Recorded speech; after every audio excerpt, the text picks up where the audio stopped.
Disputes and the expectation of continuing the line of budget superphones from Apple have not faded for the second year. Analysts predict that SE2 will be, and it will be released in the spring of 2020. Most likely, the design of the device will be similar to iPhone 8.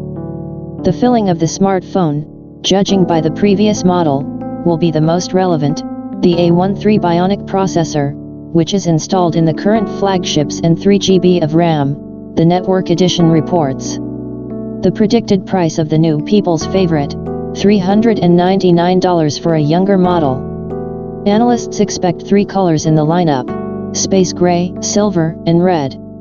However, Apple still modifies the shade within the same color, so it's impossible to accurately display the smartphone now. Recall that the first SE gained immense popularity. The new hardware in miniature format has won the love of many Apple users, and some forced to upgrade from older models. Will the second version be able to repeat the success of the first?